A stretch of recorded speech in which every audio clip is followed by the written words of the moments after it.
Hi, this is Alex from LiveLoopers.com, and I found some ferns. See? Ferns.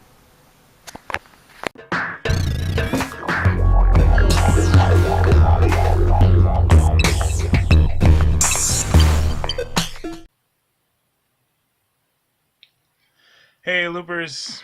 Hope you're doing well. My app name is Alex, and I've been meaning to make this video for Live Loopers for a long time. This is just a quick video that goes through what my settings are on LoopyHD.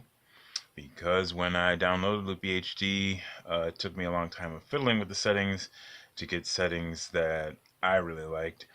And though I think every looper is different and has different preferences and should really go through and fiddle with things until it's the way they like, sometimes having a little template can help you at least have a starting point. So if you and I are of a similar mind and like to loop the same way and have the same brain waves, maybe these settings will be exactly perfect for you, and you can just use these right out the box. There's no box. Right out. Maybe you could just use these. All right, let's go to it. When you flip into the loopy setting, oh, I should go back all the way.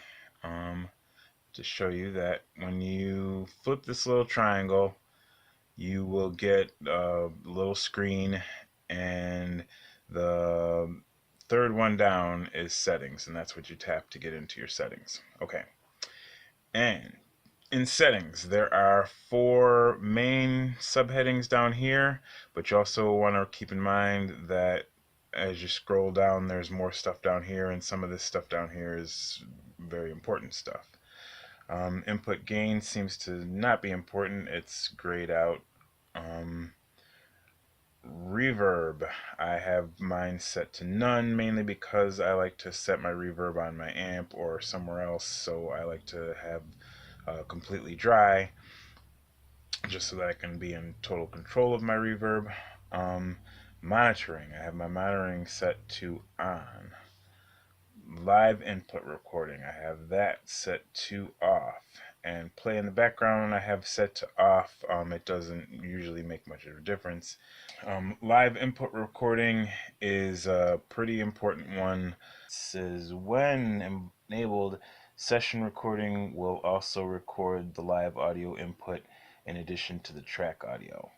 Yeah, I have that set to off because I really don't want any unexpected bleed in, leaking in when when I'm not specifically tapping and have it orange and know I'm recording. I really do not want any of what I'm playing on my instruments to be recording anywhere, and I think that is what affects that. Alright, now going back up to the top, there are 4 subheadings, and I'll go from the bottom to the top because the bottom 2 I really don't use very much. MIDI clock sync is something that I don't use at all. It's set to on, but it's relevant for me. Inter-app audio sync I have set to on, but that's another thing I don't use. And Ableton Link I have disabled, but all 3 things I don't use, so not a relevant screen for me. Control inputs, again, not a relevant screen for me. I'll control everything with my fingers, having it on a table tap, and just manually control everything. Here's track management. Track management, clear after merge, I have set to on. Fit imported loops, I have set to on. Fade in and out, I have disabled. Overdub after record, I have set to off. Simultaneous recording, I have set to off. And then in terms of synchronization, synchronized tracks, I have set to on. Play from start is off. Count in recording is off. Count in quantize, it says clock length, but it's grayed out, and it's all the way down. Count out recording is instant end, and count in and out mute is set to off. This collection of settings is just how I've gotten the behavior that I want. I really want, as soon as I tap it, for it to start recording, and as soon as I tap it again, I want it to stop recording. Um, Counting in and out annoys me and frustrates me. And in terms of syncing, I usually sync up by ear. So, I want the very first loop that I record to set the clock length, and then I want to tap and record and tap and be done recording. And I do want it to line up with the loops that have been recorded prior, but I want it to start when I want it starting, and I want it to end right when I tap it. We'll go back again, and the very first of four is general settings. And my settings for here are shake to reset, I have to on, not that I ever use that.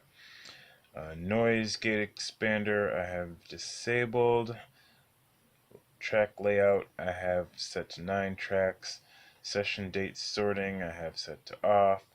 Latency, I have set to 256 frames. 256 frames is what seems to work well with the hardware that I have. This iPad is just like an iPad mini first or second generation, so it's not super duper in terms of processing speed or anything like that.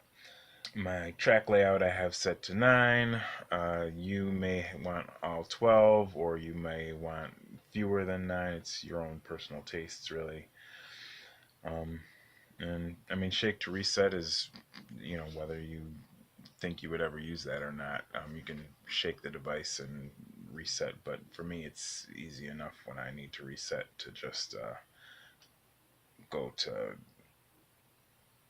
this new document thing and just reset the session. Okay, I hope that helps you with your looping. If you're looking to get into LoopyHD, or at least gives you some kind of a template to start from, some jumping off point, and loop on. Or no, actually click the subscribe button and like and make some comments and ask some questions, and then loop on.